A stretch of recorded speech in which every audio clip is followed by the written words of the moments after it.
வணக்கம் students, welcome to ஃபோஜி silver academy Tamil. இந்த வீடியோவில் என்ன பார்க்க போகிறோன்னா, ப்ராப்பர்ட்டிஸ் ஆஃப் லாப்லாஸ் ட்ரான்ஸ்ஃபார்ம். ஒரு லாப்லாஸ் ட்ரான்ஸ்ஃபார்மில் ஒரு முக்கியமான ஒரு 3 ப்ராப்பர்ட்டிஸ் பார்க்கலாம். So first linearity property. So linearity property என்ன சொல்லுதுன்னா, ஏதோ ஒரு x1 ஆஃப் டீனுடைய கோஎஃபிஷியன்ட் a1க்கும் x2 ஆஃப் டீனுடைய கோஎஃபிஷியன்ட் a2வையும் ஆட் பண்ணி அதுக்கு லாப்லாஸ் ட்ரான்ஸ்ஃபார்ம் எடுத்தோம்னா a1 x1 of s plus a2 x2 of s கிடைக்கும்னு சொல்கிறாங்க. அந்த ப்ராப்பர்ட்டி நம்ம ப்ரூவ் பண்ணி காட்டணும். ஸோ அதுக்கு ROC வந்து ரெண்டுமே இன்டகிரேஷனாக இருக்கும், அதாவது இன்டர்செக்ஷனாக இருக்கும். இன்டர்செக்ஷனாக காமனாக இருக்கும். ஸோ ROC வந்து இந்த சிக்னலுக்கும் இந்த சிஸ்டம் ஆர் சிக்னல் இந்த ரெண்டுத்துக்குமே வந்து காமனாக தான் இருக்கும்னு சொல்கிறாங்க ROC. ஓகேங்களா? ஸோ ப்ரூஃப் பார்க்கலாம். ஸோ ஃபர்ஸ்ட் LHS எடுத்து எழுதிக்குங்க. நார்மலாக ஒரு லாப்லாஸ் ட்ரான்ஸ்ஃபார்ம் எடுத்தோம்னா அதுக்கு நம்ம லிமிட்ஸ் அப்ளை பண்ணோம். Limit integral minus infinity to plus infinity. Next என்ன இருக்கீங்க, a1 x1 of t plus a2 x2 of t e power minus ST d t. ஓகேங்களா? ஒரு லாப்லாஸ் ட்ரான்ஸ்ஃபார்ம் வந்து இன்டெக்ரல் ஃபார்மேட்டுக்கு மாற்றும் போது நம்மளுக்கு இங்கே ஒரு இன்டெக்ரல் லிமிட் கிடைக்கும். அப்போ இந்த இ power minus ST DT add பண்ணணும். இப்போ இதுக்கப்புறம் நார்மல் மெத்தட்ஸ் தான். இங்கே பாருங்கள், இப்போ ரெண்டாக பிரிச்சாச்சு. minus infinity to plus infinity a1 x1 of t e power minus st dt plus again a2 x2 of t e power minus st dt. So ரெண்டு இன்டகிரேஷனாக பிரிச்சாச்சு. எப்போல்லாம் வந்து ஒரு x1 of t, அதாவது ஏதோ ஒரு x of t e பவரில் minus st dt இந்த மாதிரி வந்துச்சு, அது நம்ம x1 of sன்னு எழுதிக்கலாம். இங்கேயும் பாருங்கள் x2 of t e power minus st dtன்னு இருக்குது, அது நம்ம x2 of sன்னு எழுதிக்கலாம். ஸோ முன்னாடிக்கு அந்த கான்ஸ்டன்ட் வேல்யூ a1, இங்கே a2. ஸோ நம்மளுக்கு ப்ரூவ் ஆகிடுச்சு. இதுதான் லீனியாரிட்டி ப்ராப்பர்ட்டி. ஓகேங்களா? ரொம்ப சிம்பிள். லிமிட்டை பிரித்து காட்டணும், அவ்வளோதான். இன்டெக்ரல்ஸை பிரித்து லிமிட்டை பிரித்து நம்மளுக்கு அந்த x1 of x x2 of s காமிச்சிட்டா முடிஞ்சு போச்சு. ஸ்க்ரீன்ஷாட் எடுத்துக்கோங்க. Linearity property. Next property time shifting property. இதிலே பாருங்கள், டைமை ஷிஃப்ட் பண்ண போகிறோம். ஸ்டேட்மெண்ட், இப்போது ஏதோ ஒரு சிக்னல் அதை நம்ம வந்து டைம் ஷிஃப்ட் பண்ணுறோம். Laplace transform of x of t minus t naught. இதை நம்ம ஷிஃப்ட் பண்ணும்போது அதுக்கான லாப்லாஸ் ட்ரான்ஸ்ஃபார்ம் எடுக்கும்போது இதான் ஆன்சர் கிடைக்குது. இ பவர் மைனஸ் எஸ், இந்த t0 கிடைக்கும், எக்ஸ் ஆஃப் எஸ். இதுக்கு வந்து ROC வந்து என்ன சிக்னல் எடுத்தோமோ அதே தான் அங்கேயும் இருக்கும். ROC இந்த ரீஜியன் வந்து ஆர்லே தான் இருக்கும். ஸோ சேம் ரீஜியனே தான் இருக்கும்னு சொல்கிறாங்க. இதை நம்ம ப்ரூவ் பண்ணி காட்ட போகிறோம். ஸோ ஃபஸ்ட்டு LHS எடுத்துக்கோங்க. எப்பயுமே வந்து ஒரு லாப்லாஸ் ட்ரான்ஸ்ஃபார்மை இன்டெக்ரல் ஃபார்மேட்டுக்கு மாற்ற போகிறோம். So minus infinity to plus infinity இது எடுத்து அப்படிங்க எழுதிக்கணும். E power minus ST d t. Next step பாருங்கள். இப்போ நம்ம லிமிட் நம்ம சில சேஞ்சஸ்லாம் கொண்டு வர போகிறோம். இந்த டி மைனஸ் டி நாட் இருக்குங்க இல்லையா, இதுதான் வந்து டைம் ஷிஃப்ட். அதை நம்ம டவ்வுன்னு எடுத்துக்கிறோம். டவ் மீன்ஸ் இங்கே டைரக்ஷன். ஓகேங்களா? நெக்ஸ்ட்டு டவுக்கு வந்து டி மைனஸ் டி நாட்னு இருக்குது. எனக்கு தேவை டி மட்டும்தான். இந்த மைனஸ் அந்த பக்கம் போயிடுச்சுன்னா plus. So tau plus t naught. And இந்த டீயை டிஃப்ரென்ஷியேட் பண்ணோம்னா டிடி, இந்த டவ்வை டிஃப்ரென்ஷியேட் பண்ணோம்னா டி டவ். ஓகேங்களா? ஸோ அதுக்கு நம்ம லிமிட் என்ன எடுத்துக்கிறோன்னா same minus infinity to plus infinity limit. இதெல்லாம் நம்ம கண்டிஷன் சொல்லிடணும். ஓகேங்களா? இப்போ சொல்லிட்டு இப்போ அடுத்த ஸ்டெப் போயிடலாம். நெக்ஸ்ட் பாருங்கள், இப்போ இந்த LHS எடுத்து எழுதிக்குங்க. அதே மாதிரி minus infinity to plus infinity X, இந்த டி மைனஸ் டி நாட்டுக்கு என்ன போடணும், டவ்வுன்னு போடணும். நெக்ஸ்ட்டு இ பவர் மைனஸ் எஸ், இந்த டீக்கு என்ன சப்ஸ்டிட் பண்ணணும், டவ் ப்ளஸ் டி நாட். இந்த டிடிக்கு என்ன போடணும், டி டவ். ஓகேங்களா? நெக்ஸ்ட் ஸ்டெப் பாருங்கள். நெக்ஸ்ட் ஸ்டெப் ஒன்றும் இல்லை, அப்படியே இதை எடுத்து இங்கே எழுத வேண்டியது தான். இந்த இ power minus s into tau தனியாக பிரித்தாச்சு. E power minus s into t naught இந்த மாதிரி தனியாக பிரித்து எழுதியாச்சு. நெக்ஸ்ட்டு வந்து எனக்கு வந்து இதில் டி டவ் எங்கே இருக்கோ அதை மட்டும் தான் நான் யூஸ் பண்ணோம் லிமிட்டுக்குள்ளே. இங்கே டவ் இருக்குது, இங்கே டவ் இருக்குது, இதில் டவ் இல்லை. அப்போ இது ஒரு கான்ஸ்டன்ட். இந்த கான்ஸ்டன்ட்டுக்கு வெளியில் போட்டுடணும். வெளியில் போட்டு பேலன்ஸ் என்ன இருக்கும், x of tau e power minus s tau d tau. இந்த மாதிரி இருந்துச்சுன்னா அதை நம்ம எக்ஸ் ஆஃப் எஸ்ன்னு எழுதிடலாம். ஓகேங்களா? ஸோ இவ்வளோ தான் அந்த தியரம். இதை ஸ்க்ரீன்ஷாட் எடுத்துக்கோங்க.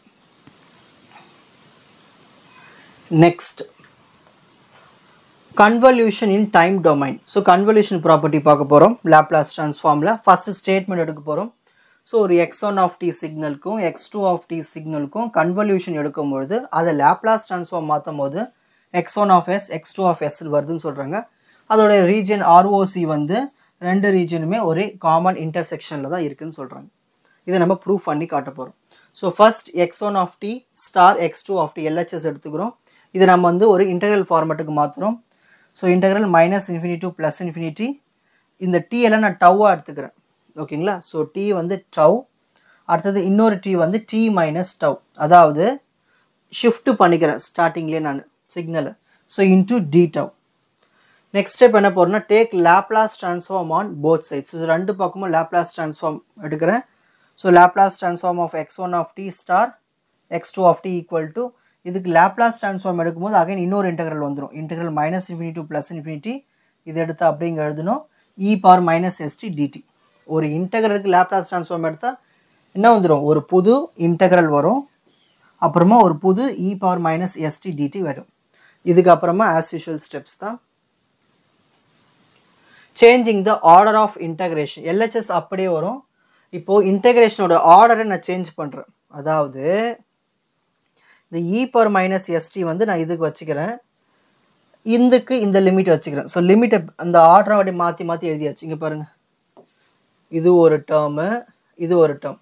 ஸோ அந்த லிமிட்டை நான் இப்படி மாற்றிக்கிட்டேன். ஸோ ரெண்டு இன்டெக்ரல் லிமிட் இருக்குது இல்லையா? ஒரு லிமிட்டு x1 of டவுக்கும் டி டவுக்கும் போட்டாச்சு, இன்னொரு limit x2 of t minus tau e⁻−st dtக்கு போட்டாச்சு. நெக்ஸ்ட் ஸ்டெப் நான் என்ன பண்ண போகிறேன்னா t மைனஸ் டவு வந்து நான் லாம்டான்னு எடுத்துக்கிறேன் செகண்ட் இன்டெக்ரேஷன் இதில். அப்புறமா t is equal to lambda plus tau. அதாவது இது எப்படின்னா, இப்போது t மைனஸ் டவு லாம்டான்னு எடுத்தோம்னா இந்த மைனஸ் டவு அந்த பக்கம் போயிடுச்சுன்னா ப்ளஸ் டவு, அப்போ லாம்டா ப்ளஸ் டவு ஆகிடும். அப்போ டீக்கு லாம்டா ப்ளஸ் டவுன்னு எடுத்துக்கலாம். ஒரு டீயை டிஃப்ரென்ஷியேட் பண்ணால் dt, ஒரு லாம்டாவை டிஃப்ரென்ஷியேட் பண்ணால் டி லாம்டா. டவ் வந்து ஒரு கான்ஸ்டன்ட் 0 ஆகிடும்.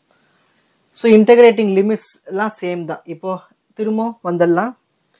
இதை எடுத்து அப்படிங்க எழுதிக்குங்க, இதையும் எடுத்து அப்படியே எழுதணும். இந்த t மைனஸ் டவுக்கு மட்டும் லாம்டா நீங்கள் சப்ஸ்டிட் பண்ணணும். e⁻−s இந்த டீக்கு என்ன சப்ஸ்டிட் பண்ணணும்னா லாம்டா ப்ளஸ் டவுன்னு சப்ஸ்டிட் பண்ணணும். இந்த டிடிக்கு டி லாம்டான்னு சப்ஸ்டிட் பண்ணிடணும். நெக்ஸ்ட் ஸ்டெப் பாருங்கள், இதை எடுத்து அப்படிங்க எழுதிக்கணும். இப்போ இந்த e பவரில் இருக்கிறத ரெண்டாக உடைக்கிறோம். ஓகேங்களா? e⁻−s into lambda into e⁻−s into tau d lambda. Next step பார்க்கலாம்.